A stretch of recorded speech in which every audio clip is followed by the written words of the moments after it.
Hi, you guys. This is Tina from A Life Designed. I am wanting to talk to you today a little bit from my heart. A little bit unscripted, a little more unscripted than normal. But what's on my heart is what so many of you I hear say, and that is, why should I have to be the one to do all of the work in my marriage? Why do I work so hard at it and my husband does not? I just want to say that I hear you, and I have been there too, and I have felt that way too.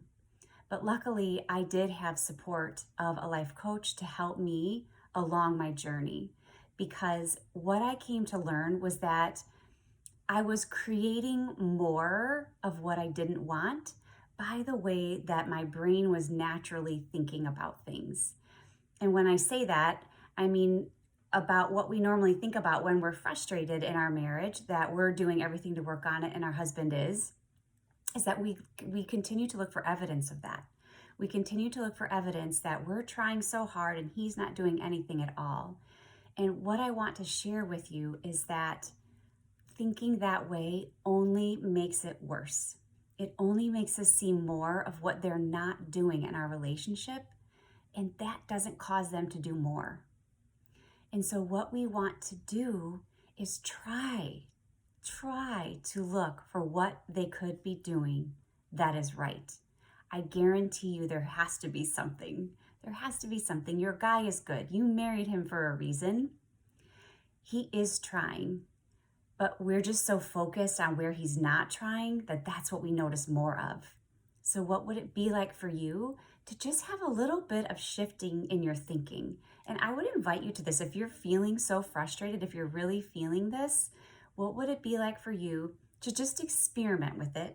Just experiment with it for like 1 week. Experiment with looking for, what are the things my husband's doing right? What are the things he's doing that I appreciate and adore and admire? And I know that it might be hard depending on where you're at in your relationship, but I'm sure you're going to find things.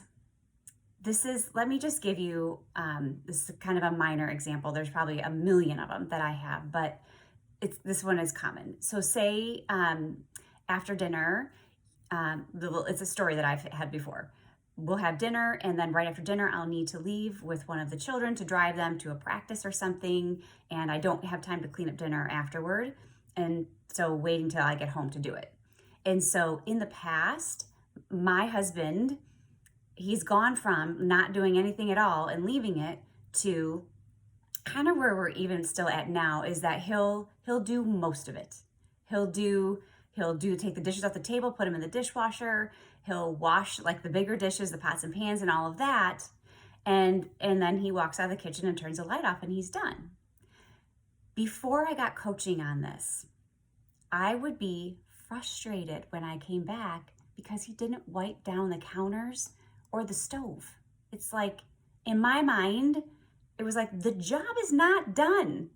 I'm not going to celebrate you when the job is not done. That was my attitude, you guys.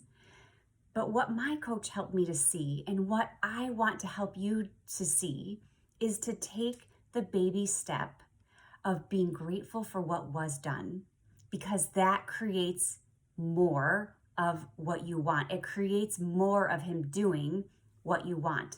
So when I would have a reaction of like, thanks, but no thanks, that made him help less, because he felt like he couldn't do it the way I wanted to do it. And so he just gave up. I mean, who could blame him, right? Like, if you keep trying at something and someone's never happy with it, then they do sometimes just give up trying.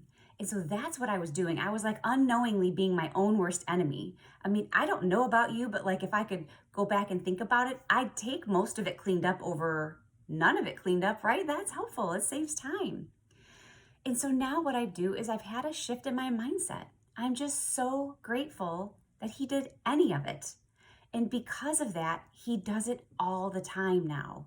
And sometimes he does do the counters. It's not like he never does the counters, but it's just something he doesn't notice it as much as I do, or it doesn't bother him as much as I do. And so I can get to a point now where I can really be okay with that, where I can really feel so grateful that he did what he did. And now it's my time to wipe down the counters because I want them wiped down. They could wait till morning. I don't prefer that. I like to start my new days fresh with not yesterday's mess to clean up, but that's just me, and that's my personal preference. I hope this is helping you. I hope it's helping you by me sharing a personal story. I know this is not like a super deep example of it, but this is one of those daily annoyances that we have with our spouse that bothers us, that builds up to sometimes the bigger things. And so if I could just encourage you and inspire you, just ask yourself, what would it be like this week if I could just assume the best of my husband, be grateful for the things that he does do, and like bonus points if you express that, like if you can say, thank you so much for cleaning the kitchen.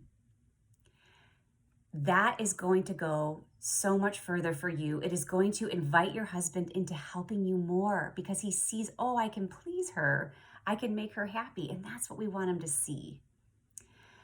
They have more tender hearts than we realize. And I know that the way we would go about it might be differently. Like maybe we wouldn't just give up trying to help. We would try a different way. But that's the way they do it a lot of times. And so we can do more for their hearts and our hearts and getting more done by expressing our love and appreciation. And so I hope that this helps you guys.